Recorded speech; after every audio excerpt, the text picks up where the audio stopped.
اور اعتکاف کی فضیلت میں سے بھی ایک حدیث عرض کرتا ہوں. نبی کریم صلی اللہ علیہ وسلم نے ارشاد فرمایا جس نے رمضان کے 10 دن اعتکاف کیا تو گویا کہ اس نے 2 حج اور 2 عمرے کیے. ایک اور روایت عرض کرتا ہوں چھوٹی سی بس. نبی کریم صلی اللہ علیہ وسلم نے فرمایا کہ جو اعتکاف کرتا ہے تو اللہ تعالیٰ تو وہ ایک اس کو فائدہ ہوتا ہے کہ وہ گناہوں سے بچ جاتا ہے, اور دوسرا سرکار نے فرمایا کہ وہ جتنے نیک عمل کرتا تھا اللہ تعالیٰ اس کو سب کا ثواب عطا فرمائے گا. یعنی اعتکاف کی وجہ سے اگر وہ بہت سے نیک عمل نہیں کر سکا جو وہ باہر رہ کے کر سکتا تھا تو اعتکاف کی برکت سے اللہ تعالیٰ اس کو فضیلت عطا فرما دیتا ہے. کیا فضیلت ہے. دیکھیں عورت کے لیے کیا شوہر سے اجازت لینا ضروری ہے اعتکاف کے لیے؟ ٹھیک ہے جی. ایک انہوں نے کہا کہ عورت شوہر کی اجازت کے بغیر اعتکاف میں بیٹھ سکتی ہے کہ نہیں. دیکھیں ویسے تو یہ آخری 10 دنوں کا اعتکاف سنت موقدہ ہوتا ہے, لیکن یہ سنت موقدہ بھی نوافل کے تحت ہی آتے ہیں, اور نفل عبادت میں ہسبینڈ کی اجازت کے بغیر عورت نہیں کوئی عبادت نہیں کر سکتی. پہلے ہسبینڈ سے پوچھے وہ, ٹھیک ہے نا, اگر شوہر اجازت دیں تو بیٹھیں ورنہ ناراض نہ ہو نہ کریں. اور اگر کوئی بچہ اعتکاف میں بیٹھنا چاہتا ہے والدین منع کر رہے ہوں تو دیکھا جائے گا کس مصلیت کے تحت منع کر رہے ہیں. اگر صحیح مصلیت ہے تو بچے کو بالکل رکنا چاہیے, ماں باپ کا کہنا ماننا چاہیے, اور اگر کوئی ایسی بس نہ بیٹھو بیٹا گھر میں رہو تو پیار محبت سے ریکویسٹ کرنی چاہیے. نافرمانی تو اب بھی نہیں کر سکتا کیونکہ اعتکاف کرنا سنت موقدہ ہے اور ماں باپ کا حکم ماننا فرض ہے. یہ کوئی ایسی عبادت فرضیہ واجب بھی نہیں ہے کہ اگر فرضیہ واجب ہوتی تو پھر ماں باپ کے حکم پر فوقیت رکھتی تھی, لیکن سنت کا معاملہ ایسا ہے کہ اس میں ماں باپ کا حکم فوقیت رکھتا ہے. ہاں تو اگر صحیح مصلحت کی بنا پر ہے پھر تو بحث بھی نہ کرے, اور اگر کسی ایسی مطلب کوئی اچھی مصلحت نہیں ہے ویسے روک رہے ہیں تو وہ ضرور دائرہ ادب میں رہ کے ریکویسٹ کر سکتا ہے. ٹھیک. اور معتکف خاتون جو ہیں بلا ضرورت گھر کا کام نہیں کر سکتی ہیں. وہ صرف اس صورت میں کر سکیں گی کہ کوئی کچن میں کھانا بنانے والا نہیں ہے, اپنی سحری افطار بنانی ہے تو وہ جا کے بنا کے لا سکتی ہیں. دیگر گھر والوں کی ساری افطار بھی نہیں بنا سکتی, اگر اس کے لیے ٹھہریں گی تو اعتکاف فاسد ہو جائے گا. اگر کوئی اور گھر میں کام کرنے والا نہیں ہے تو وہ بہن نفلی اعتکاف بیٹھیں, پھر یہ سنت موقدہ والا نہ بیٹھیں, اس کی پابندی سخت ہے. ویسے بیٹھ جائیں اور پھر جا کے کام وغیرہ کریں, پھر اعتکاف کی نیت سے وہاں بیٹھ جائیں, بس اتنا ہے. یہ نفلی اعتکاف ہوگا. سنت موقدہ اعتکاف میں باہر نکلیں گی بلا عذر کسی اور کے کام سے تو نماز وہ اعتکاف فاسد ہو جائے گا. جی. اچھا بہنیں گھر میں اعتکاف کر سکتی ہیں, لیکن اس کے لیے ضروری ہے کہ پہلے ایک نماز کے لیے جگہ مخصوص کر لیں. وہ جیسے کمرہ مخصوص کر لیں, میں یہاں میں نماز ادا کروں گی, اس کو مسجد بیت کہتے ہیں, گھر کی مسجد. جی. اعتکاف متاثر ہو سکتا ہے. یہ فرمائیے گا اس حوالے سے کہ مکروہات کیا ہیں اعتکاف کی اور کس طرح اعتکاف فاسد ہو جاتا ہے, کچھ اس پر کلام فرمائیے گا. فساد اعتکاف تو موقوف ہے روزے پر, ٹھیک ہے, اور ایک ہے مسجد سے باہر نکلنے پر. یہ 2 مین چیزیں ہیں. روزہ کسی لحاظ سے فاسد ہو گیا چاہے کسی عذر کے سبب, اعتکاف بھی فاسد ہو جائے گا. دوسرا مسجد کی حدود سے بلا عذر انسان باہر نکل گیا, کوئی شرعی عذر بھی نہیں ہے, کوئی اور دوسرا مسئلہ بھی نہیں ہے. شرعی عذر ایسا ہو سکتا ہے مثال کے طور پر کہ جیسے اس کے اوپر غسل جنابت طاری ہوا اور مسجد کے اندر پانی کا انتظام نہیں ہے تو قریب ترین جگہ پر جا کے غسل کر کے واپس آ سکتا ہے, یا وہاں پر جمعہ نہیں ہوتا اس مسجد کے اندر تو جمعہ پڑھنے کے لیے جا سکتا ہے, پھر فوراً واپس آ جائے. اگر وہ بغیر کسی عذر کے باہر نکلے گا تو پھر اعتکاف فاسد ہوگا. 2 صورتوں میں فساد ہے. اور مکروہ اعتکاف کی کراہت جو ہے وہ زیادہ تر تعلق رکھتی ہے مسجد کے اندر جو مکروہ معاملات ہیں ان کے ساتھ. مثلا بلند آواز سے کہہ گئے لگانا, دنیا کی باتیں کرنا, مسجد کو آلودہ کرنا, گندا کرنا, فضول اپنا وقت ضائع کرنا, یہ اس سے اعتکاف بھی فاسد ہوگا, وہ مکروہ ہوگا, جس طرح کہ مسجد کے اندر یہ مکروہات ہوتے ہیں. تو کوشش یہ ہونی چاہیے کہ جب انسان معتکف ہو تو مکمل طور پر اللہ تبارک و تعالیٰ کی طرف متوجہ ہو, کسی بھی لحاظ سے ایسا ظاہر نہ ہو کہ اعتکاف کو ایک بوجھ سمجھ کر یا صرف ایک انجوائمنٹ کا ایک ذریعہ سمجھ کر وہ بیٹھا ہوا ہے, تو یہ چیزیں اعتکاف کے نور کو ختم کر دیتی ہیں. ٹھیک, ہمارے ساتھ کالر ہیں. لیتے ہیں اعتکاف میں دوسرا کوئی کمرے میں ہو منع تو نہیں ہے, لیکن اعتکاف کا مطلب یہ ہوتا ہے کہ انسان دھرنا دے کر بیٹھ جاتا ہے کہ اللہ تعالیٰ میں تجھ سے بخشش لے کے ہی اٹھوں گا. تو اس میں جتنی یکسوئی اور جتنا استغراق ہو اتنا بہتر ہے. اب عورتوں کے ساتھ کوئی دوسرا بیٹھ جائے یا سو جائے تو پھر ان کی گفتگو تو ختم ہو ہی نہیں سکتی ہے, تو پھر استغراق کہاں رہے گا. اس لیے کوشش یہ کریں کہ حتی الامکان تنہا رہیں. ہاں چلے اگر رات میں ڈر لگ رہا ہے تو کوئی آ کے سو جائے ساتھ میں, والدہ وغیرہ, لیکن اس کے علاوہ حتی الامکان کوشش کریں کہ تنہا رہیں. دینی پروگرام حالت اعتکاف میں دیکھنے میں کوئی حرج نہیں ہے, بالکل دیکھ سکتی ہیں, بلکہ دیکھنا چاہیے. تنوع جتنا عبادت میں پیدا ہو اتنے ہی قلب جو ہے وہ خوش مطلب اچھے فرحت کے ساتھ عبادت کی طرف مائل رہے گا, تو دیکھنے میں حرج نہیں کرتا. میرا سوال ہے کہ جس نے رمضان المبارک کے پورے روزے نہیں رکھے کیا وہ بھی اعتکاف کر سکتا ہے؟ اور دوسرا سوال ہے کہ اعتکاف بیٹھنے کے لیے کیا شرائط ہوتی ہے؟ ٹھیک ہے، بہت شکریہ آپ کا. کیا سوالات کے جواب دی. جی، یہ رمضان کے اگر روزے پورے نہ رکھیں تو اعتکاف بہرحال کر سکتا ہے، لیکن اعتکاف میں روزہ رکھنا واجب ہوگا. اچھا، لازم ہے. یعنی اگر کیونکہ یہ سنت موقدہ علی الکفایہ جو اعتکاف ہوتا ہے آخر 10 دن کا، اس میں روزہ رکھنا شرط ہے. اگر روزہ ہی نہیں رکھے گا تو اعتکاف بھی نہیں ہوگا، اس کا یاد رکھیں. اور اسی طرح یہ شرائط اعتکاف بس یہ ہے کہ 20 کی غروب آفتاب سے پہلے پہلے مسجد میں آ جائیں، اور بالغ ہونا شرط نہیں ہوتا، نابالغ بھی کر سکتا ہے، لیکن سمجھدار بچہ ہو اور مسجد کی بے حرمتی وغیرہ نہ کرے، تمام احکام مسائل وغیرہ اس کو معلوم ہو، تو پھر وہ اعتکاف بالکل کر سکتا ہے. ٹھیک ہے، آپ کے سوال. یہ 20ویں کے غروب آفتاب سے پہلے پہلے مسجد میں پہنچنا ضروری ہے. یہ سنت موقدہ علی الکفایہ اعتکاف ہے. اگر ایک محلے میں سے چند لوگ بھی کر لیں تو کافی ہے. تو کفایہ کا اطلاق شہر پر ہوتا ہے، لیکن ہمارے محلے بھی اتنے بڑے بڑے ہو گئے ہیں کہ پرانے زمانے کے شہروں کے برابر ہو گئے ہیں، اس لیے محلے کا لفظ استعمال کر لیا جاتا ہے. تو 20 کی غروب آفتاب سے پہلے داخل ہوں گے، اور پھر 30 کی جب روزہ غروب آفتاب ہوگا تب، یا 29 کو اگر چاند نظر آ جائے تو اعتکاف ختم ہو جائے گا. اس میں عاقل اور مرد مسلمان ہونا شرط ہے، عورت ہونا یا بالغ ہونا شرط نہیں ہے. نابالغ بھی اعتکاف کر سکتا ہے اور بہنیں اپنے گھر میں اعتکاف کر سکتی ہیں. سنت موقدہ الکفایہ کے لیے شرط ہے کہ روزہ ہو. چنانچہ اگر روزہ نہیں ہوگا تو اعتکاف نہیں ہوگا، یا روزہ تھا اور ٹوٹ گیا تو اعتکاف بھی ساتھ ہی ٹوٹ جائے گا. اعتکاف جب مسجد میں داخل ہو جائیں تو اب فنائے مسجد کا مسئلہ ایک مختلف ہی مسئلہ ہے کہ بلا ضرورت اس میں جا سکتے ہیں یا نہیں جا سکتے، یا ٹھنڈک کے لیے غسل کے جا سکتے ہیں یا نہیں. تو اس میں اکثر علماء یہی کہتے ہیں کہ نہ جائیں، کچھ علماء کہتے ہیں جا سکتے ہیں، اور ہم بھی اس کی اجازت دیتے ہیں کہ جا سکتے ہیں، اس سے اعتکاف فاسد نہیں ہوگا، لیکن حتی الامکان کوشش کریں کہ روح اعتکاف حاصل کرنے کے لیے بلا ضرورت وہاں پر نہ جایا جائے. مسجد کے اندر اعتکاف جب کریں تو باتیں وغیرہ نہ کریں. اس میں آپ اذان دے سکتے ہیں، اس میں آپ کوئی چیز دینی پروگرام اگر بغیر آواز کے کوئی یوٹیوب اس پہ دیکھنا چاہیں اسکرین پہ دیکھ سکتے ہیں. اس کے علاوہ قرآن پاک کی تلاوت، مختلف نوع کے عبادات اختیار کریں. اور بہنیں جو ہیں وہ اپنے مسجد بیت میں اعتکاف کریں گی. جس طرح ایک معتکف مسجد سے باہر نکلے تو اعتکاف بلا ضرورت باہر نکلے تو فاسد ہو جاتا ہے، ایسی وہ اپنے کمرے سے باہر نکلیں گی تو اعتکاف فاسد ہوگا. وہ اپنی ضرورت کے لیے تو جا سکتی ہیں، اپنا کھانا بنانا کوئی نہیں بنانے والا ہو یا واش روم ہے تو، لیکن گھر بھر کے کام کے لیے نہیں نکل سکتی، اعتکاف فاسد ہو جاتا ہے. میں یہ جاننا ضرور چاہوں گا آخر میں کہ وہ کون سی چیزیں ہیں، اگرچہ اس پر بات ہوئی اجمالی طور پر، کہ جو اعتکاف کی برکات کو زائل کر سکتی ہیں، اس کی طرف بھی اگر توجہ ہو جائے. اگرچہ اس پر بات ہوئی ہے، میں چاہوں گا مفتی اکمل صاحب اس پر کچھ کلام فرمائیں. جی، میں حضرات کی بات ہی کو آگے تھوڑا سا کر دیتا ہوں. ایک چیز تو کثرت سے کھانا اور پینا ہے، کیونکہ جب آدمی کھاتا ہے تو پھر اس کو نکالنا بھی پڑتا ہے. اس کے لیے بھی استنجا میں پہنچ گئے جی جا کے. اچھا، وہ لائنیں لگی ہوئی ہیں اجتماعی اعتکاف کے اندر، کھڑے ہوئے پونا گھنٹے کے گھنٹے، تمام روح اعتکاف وہیں فنا ہو گئی، واپس آ رہے ہیں جی پیٹ پکڑ کے. تو بھئی کم کھاؤ، خدا کا خوف کرو. مفت کا اگر کھانا آ رہا ہے مسجد کے اندر تو اس کا مطلب یہ تو نہیں کہ کھانا پر آیا تو پیٹ تو اپنا ہے، لیکن وہ بےرحم جیسے بےرحم فوج کے اوپر ٹوٹ پڑتا ہے آدمی. اچھا، زیادہ کھانا، پھر زیادہ بولنا کثرت سے. اور بعض ایسے ہوتے ہیں جو اپنے پردے کے اندر ہوتے ہیں، لوگ کہتے ہیں بڑی عبادت کر رہا ہے، پتہ چلا 6 گھنٹے سے سو رہا ہے وہ تو. یعنی سونا بھی تو عبادت ہے، مطلب وہ کہتے ہیں سونا بھی عبادت ہے مسجد میں. تو کثرت سے سونا، اچھا اس سے چڑھتی ہے کسل مندی، سستی طاری ہو جاتی ہے. زیادہ کھائیں وہ پھر نیند آتی ہے، پھر وہ وہی بات ہے کہ اس میں آدمی کو لطف نہیں آتا. اس کے علاوہ اور مشغولیت، جیسے یہ ٹیبلٹس وغیرہ کے اندر بات ہوئی، ان چیزوں کے اندر مشغول ہو جانا. بعض تو گیم کھیلتے ہوئے نظر آئے، نوجوان بچے جو ہوتے ہیں ذرا ینگ ایج کے جو ہوتے ہیں گیم کھیل رہے ہوتے ہیں، ان کو منع کریں تو مسئلہ.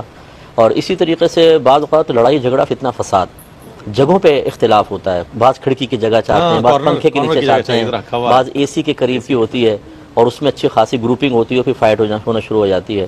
اور بعض اوقات یہ اس پوائنٹ پر بھی لڑتے ہوئے دیکھا ہے کہ جب اجتماعی اعتکاف ہوتا ہے تو بعض اوقات ایک شیڈول متعین کر دیا جاتا ہے مینجمنٹ کی طرف سے، یا جو وہاں پر انتظامیہ ہوتی ہے کہ اس ٹائم کھائیں گے، اس ٹائم پیئیں گے، اس ٹائم قرآن پاک کی تلاوت، اس ٹائم درس ہوگا. بعض معتکف اپنے موڈ کے مطابق وقت گزارنا چاہتے ہیں، اب اس میں لڑائی جھگڑا، فتنہ فساد کرتے ہیں، اختلاف رائے. پوری قوم ایک طرف ہے، وہ قرآن پاک لے کے وہاں بیٹھ گئے، اب اس سے بدمزگی پیدا ہوتی ہے. اور جب بدمزگی ہوتی ہے تو پھر وہ ماحول کی پاکیزگی نہیں رہتی، لڑائی جھگڑا، فتنہ فساد کا ماحول ہوتا ہے. یہ تمام چیزوں پہ ذرا توجہ کریں. جیسے حضرت نے اشارہ فرمایا تھا کہ صرف ایک تو مسائل، دوسرا روحانی تربیت اپنی کر کے جائیں، صبر، تحمل، برداشت اور عفو درگزر، تو انشاءاللہ برکت ہی برکت. بہت اچھی بات ہے. ہاں، تو اگر وہ سن رہے ہیں تو بہرحال میری گزارش یہ ہے کہ اپنے لیے ایک اسکیجول بنائیں، اپنے ٹائم کو ڈیوائیڈ کریں کہ میں نے کیسے کیا کچھ کرنا ہے، اور اس کی پابندی کریں بڑی شدت کے ساتھ. تو یہ آئندہ ادھر سے نکلنے کے بعد بھی نفع دے گی. مثال کے طور پہ اتنے بڑے بجے فجر ہے، پھر اتنے سے اتنے بجے تک میں قرآن پاک کی تلاوت کروں گا، پھر اتنے سے اتنے بجے تک درود شریف، اتنے سے اتنے بجے تک سوؤں گا، پھر اٹھ کے میں پھر یہ کام کروں گا. یوں پورا 24 گھنٹے کا بنا لیں اور اپنے آپ کو پابند بنائیں اس کا مکمل. اگر یہ 10 دن اس کی ایسی پابندی کی کہ 1 منٹ بھی آگے پیچھے نہیں ہوا تو نفس اور طبیعت اتنے مغلوب ہو جائیں گے کہ انشاءاللہ آگے بھی اس کی آپ پابندی کر سکتے ہیں. اور جب کوئی اپنے ٹائم کو پہلے سے مینیج کر لیتا ہے تو اس کا وقت ضائع نہیں ہوتا اور وہ صحیح طریقے سے اچھا فیوچر پلاننگ کر کے اس کے اور اپنے مقاصد کو حاصل کرنے میں کامیاب ہو جاتا ہے. یہ اس کا بہترین وقت ہے کہ آدمی اس طرح کر لے, تو اس کی کوشش کیجئے. دوسری بات یہ ہے کہ اگر کوئی آپ کے ساتھ زیادتی کرے, کوئی بات ناگوار گزرے, تو ایسا نہ کریں کہ مسجد میں جھگڑا کریں, فساد کریں, ساری نیکیاں تباہ ہو جائیں گی. نام اعمال سے بہت نیکیاں نکلیں گی, کیونکہ ایک روایت اگرچہ ضعیف ہے کہ مسجد میں دنیا کی باتیں کرنا نیکیوں کو ایسے کھا جاتا ہے جیسے آگ لکڑی کو کھا جاتی ہے. یہ دنیاوی باتوں کا وبال ہے. اور پھر جھگڑا کرنا, پھر مار پیٹ کرنا, یا معاذ اللہ گالیاں بکنا, یہاں تک کرتے ہیں لوگ مسجد میں گالیاں بکنے لگ جاتے ہیں, تو پھر کتنا نام اعمال کا نقصان ہوگا. اچھا, دوستوں کی ٹولیاں آتی ہیں جناب, افطار فلاں جگہ کریں گے اور سحری فلاں جگہ, بڑی اچھی سحری آتی ہے, تو اعتکاف والوں سے یہ بھی ایک فوائد حاصل کرتے ہیں دوست. کیا کہیے گا آپ اس حوالے سے؟ ہاں, تو اس میں مطلب کوشش یہ کریں کہ 10 دن تو تمام دوستوں سے کنارہ کشی اختیار کر کے دیکھیں.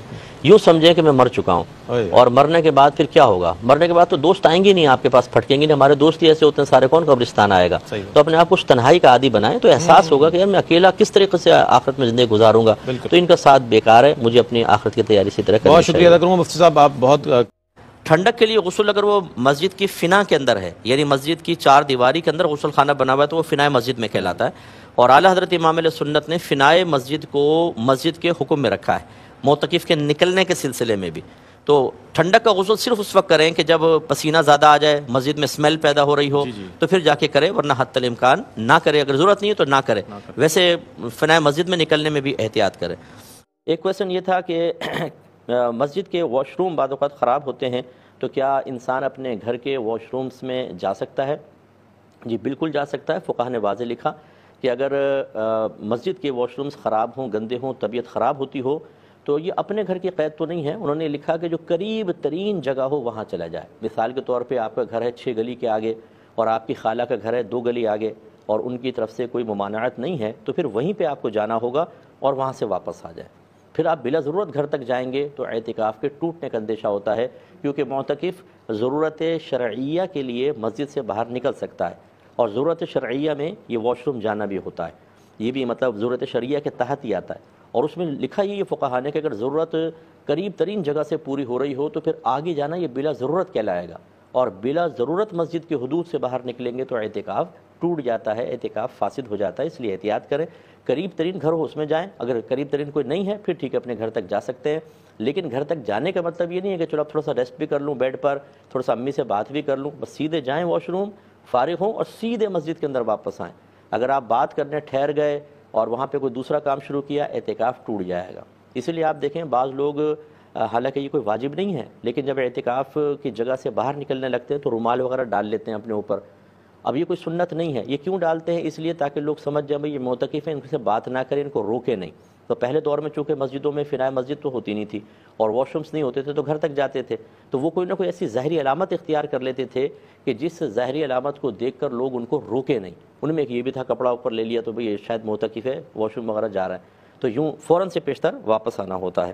ان بہنوں سے بھی گزارش ہے کہ 10 دن تو ایسے گزار لیں جو قبر کی یاد تازہ کر دے. مشکل کام تو ہے, لیکن قبر میں ہم دیکھیں اکیلے ہوں گے, کوئی بھی نہیں ہوگا, اللہ کی رحمت ہوگی, ہم ہوں گے, فرشتے ہوں گے, یہ مناظر ہمیں نظر آئیں گے. بس اپنے اعتکاف 10 دن یہ سمجھے کہ آپ فوت ہو کے قبر چلے گئے ہیں, اور دنیا سے تعلق کاٹ لیں, پھر انشاءاللہ اس کی برکت دیکھیں. ایک انہوں نے کہا کہ اس طرح پردے لگائے ہوئے معتکفین نے کہ صف چھوٹی ہو جاتی ہے, ایک طرف سے چھوٹی ہے دوسری طرف سے بڑی ہے. دیکھیں یہ پردے لگانا کوئی فرض یا واجب نہیں ہے. اچھا, اور یہ عبادت میں یکسوئی کے لیے نہیں ہوتا, یہ اصل میں اپنے آپ کو چھپانے کے لیے ہوتا ہے. آرام سے موبائل یوز کر لیتا ہے آدمی, پاؤں پھیلا کے سو رہے ہیں, دوست آ کے بیٹھ کے خسر پسر چل رہی ہے اندر. یہ لازم ہے کہ جب اس طرح کے پردے لگائیں بھی تو جب جماعت قائم ہو, رسیاں ایسی باندھیں کہ ان کو اوپر ڈال دیں. اگر اس کی وجہ سے صف چھوٹی ہوگی, یاد رکھیں سب گناہ گار ہوں گے, کیونکہ قطع صف ہو رہی ہے. صف ایک دیوار سے دوسری دیوار تک ہوتی ہے, اگر درمیان سے قطع کریں تب بھی قطع صف ہے, سائیڈ سے ہوگا تب بھی قطع صف ہے. اس میں معتکف بھی گناہ گار ہے. یہ بڑی اہم بات ہے مفتی صاحب, اکثر مساجد میں ہم نے دیکھا ہے. جی بالکل, یہ گناہ ہے, بالکل اس میں احتیاط کرنی چاہیے. نبی کریم نے فرمایا جو صف کو قطع کرے اللہ تعالیٰ اس کو قطع کر دے. اس لیے یہ واجب کے درجے میں ہے, اس لیے کوئی معمولی چیز نہیں ہے, بہت ضروری ہے.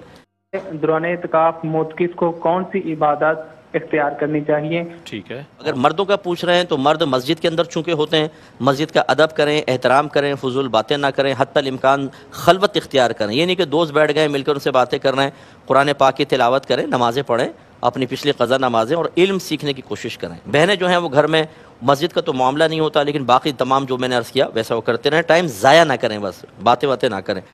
اور اعتکاف میں شیشہ دیکھنا تو بالکل منع نہیں ہے.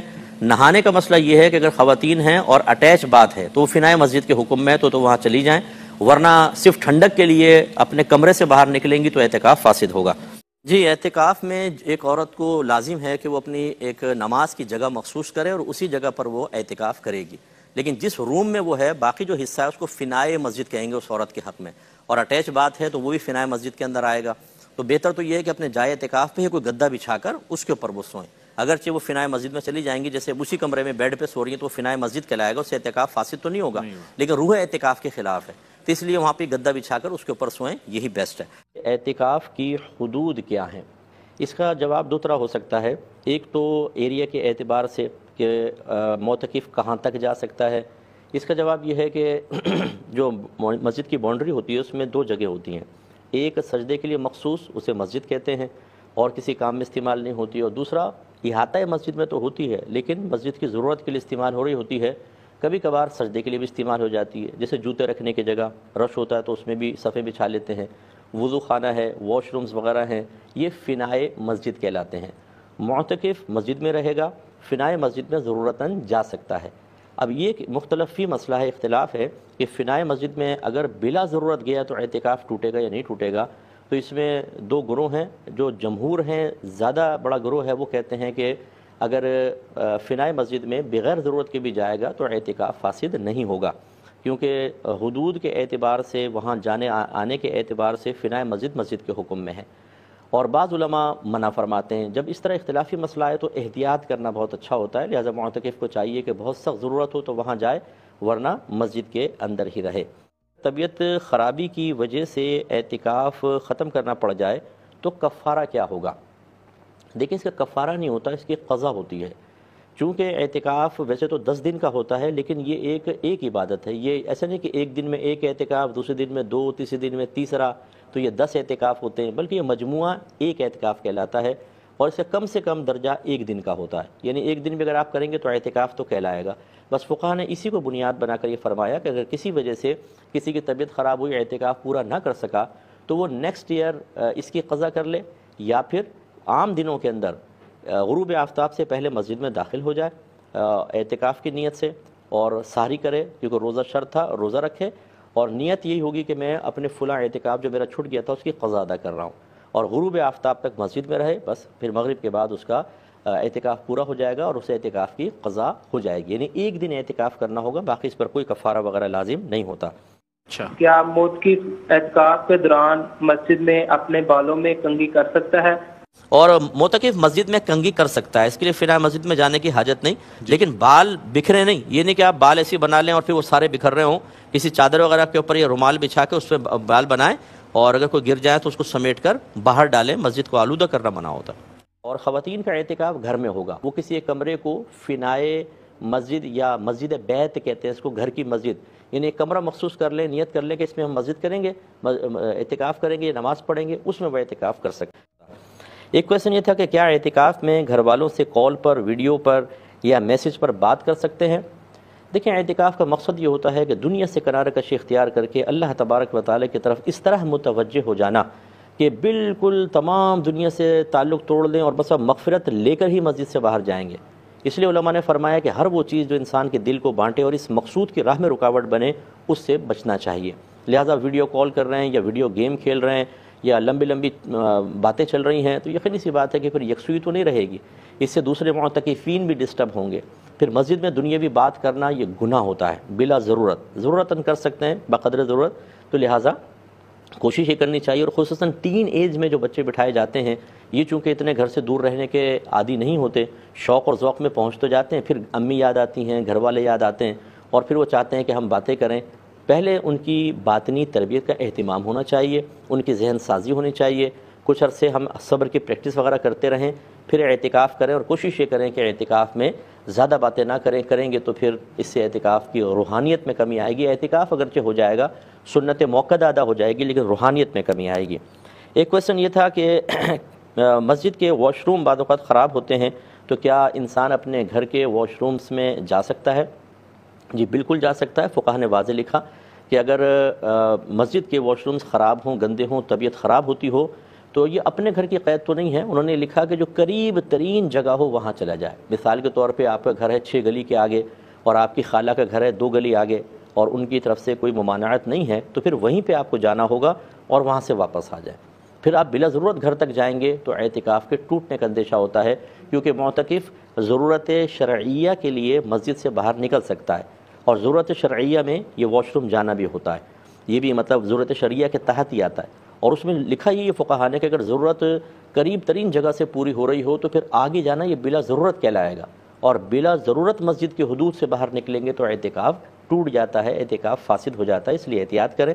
قریب ترین گھر ہو اس میں جائیں، اگر قریب ترین کوئی نہیں ہے پھر ٹھیک ہے اپنے گھر تک جا سکتے ہیں. لیکن گھر تک جانے کا مطلب یہ نہیں ہے کہ چلو اب تھوڑا سا ریسٹ بھی کر لوں بیڈ پر، تھوڑا سا امی سے بات بھی کر لوں. بس سیدھے جائیں واش روم، فارغ ہوں اور سیدھے مسجد کے اندر واپس آئیں. اگر آپ بات کرنے ٹھہر گئے اور وہاں پہ کوئی دوسرا کام شروع کیا اعتکاف ٹوٹ جائے گا. اسی لیے آپ دیکھیں بعض لوگ حالانکہ یہ کوئی واجب نہیں ہے لیکن جب اعتکاف کی جگہ سے باہر نکلنے لگتے ہیں تو رومال وغیرہ ڈال لیتے ہیں اپنے اوپر. اب یہ کوئی سنت نہیں ہے. یہ کیوں ڈالتے ہیں؟ اس لیے تاکہ لوگ سمجھ جائیں بھائی یہ معتکف ہیں، ان سے بات نہ کریں، ان کو روکے نہیں. تو پہلے دور میں چونکہ مسجدوں میں فنائے مسجد تو ہوتی نہیں تھی اور واش رومس نہیں ہوتے تھے تو گھر تک جاتے تھے، تو وہ کوئی نہ کوئی ایسی ظاہری علامت اختیار کر لیتے تھے کہ جس ظاہری علامت کو دیکھ کر لوگ ان کو روکے نہیں. ان میں ایک یہ بھی تھا کپڑا اوپر لے لیا تو بھئی یہ شاید معتکف ہے، واش روم وغیرہ جا رہا ہے، تو یوں فوراً سے پیشتر واپس آنا ہوتا ہے. اور ایک کوشچن یہ تھا کہ اعتکاف کے بیٹھے افراد کے ساتھ کھانا وغیرہ کھانا، افطار کرنا، باہر والے آ سکتے ہیں ان کے ساتھ بیٹھ سکتے ہیں لیکن مذاق مستی وغیرہ نہیں ہونی چاہیے. کھائیں پئیں اور ان کو ڈسٹرب نہ کریں اور واپس چلے جائیں. ایک یہ تھا کہ کیا بزرگ اگر اعتکاف میں بیٹھنے کی ضد کریں تو بٹھا سکتے ہیں؟ دیکھیں اگر وہ واش روم وغیرہ کے اپنا سب دیکھ سکتے ہیں، وہاں پہ آرام کر سکتے ہیں، پریشان نہیں ہوں گے، آج کل ویسے کورونا کے مسائل ہیں تو پھر تو ٹھیک ہے، ورنہ پیار محبت سے ان کو سمجھائیے. اور خواتین کا اعتکاف گھر میں ہوگا. وہ کسی ایک کمرے کو فنائے مسجد یا مسجد بیت کہتے ہیں اس کو، گھر کی مسجد، یعنی ایک کمرہ مخصوص کر لیں، نیت کر لیں کہ اس میں ہم مسجد کریں گے، اعتکاف کریں گے، نماز پڑھیں گے، اس میں وہ اعتکاف کر سکتی ہیں. SIUT. لیکن یہ سگریٹ جو انہوں نے کہا مسجد میں سگریٹ پینا تو مکروہ تحریمی ہے، یہ گناہ ہے، یعنی کیونکہ بدبو ہوتی ہے، اسمیل ہوتی ہے، اب دھواں مسجد میں پھیلائیں گے. اور فنائے مسجد میں بھی پینا مکروہ تنزیہی ہے کیونکہ بہرحال یہ گندی چیز ہے، اس کا دھواں کسی نہ کسی طریقے سے اس کی اسمیل مسجد کے اندر جاتی ہے. کوشش کریں کہ 10 دن کی تو بات ہے، 10 دن یہ سگریٹ چھوڑ دیں بالکل. اللہ کی رحمت سے امید ہے کہ ہو سکتا ہے کہ یہ 10 دن میں یہ عادت ایسی پختہ ہو جائے کہ چھٹی جائے سگریٹ، لیکن مسجد فنائے مسجد میں نہ پی جائے. ٹھیک ہے. میرا پہلا سوال یہ ہے کہ موتقف حضرات کو اعتکاف سے اٹھانے کا احسن طریقہ کیا ہونا چاہیے؟ ٹھیک ہے. ایک تو موتقف کو اٹھانے کا احسن طریقہ یہ ہے کہ اس کی عبادت کی بربادی کا سامان نہ ہو. بعض اوقات ہم اس طرح ایک پروٹوکول دیتے ہیں کہ وہ بیچارہ ریا اور سماع میں داخل ہو جاتا ہے، ہار آ رہے ہیں اور رش آ رہا ہے پورا، تو یہ آ رہا ہے لینے کے لیے. تو بلکہ موتقف کو چاہیے کہ وہ ذرا فکر کے ساتھ، اداسی کے ساتھ نکلے کہ اتنے عرصے تک گناہ سے بچا تھا، مغفرت کا تحفہ پتہ نہیں ملا، اس طرح بے ادبی کا مرتکب تو نہیں ہوا میں مسجد میں بیٹھ کر، تو فکر کے ساتھ اٹھنا چاہیے. لیکن بہرحال یہ کوئی ہار ڈالنا بھی منع نہیں ہے، پروٹوکول دینا منع نہیں ہے، لیکن اس سے اگر طبیعت میں یا اس کے کردار میں خرابی پیدا ہونے کا اندیشہ ہو تو ضرور ذرا احتیاط کے ساتھ کیا جائے.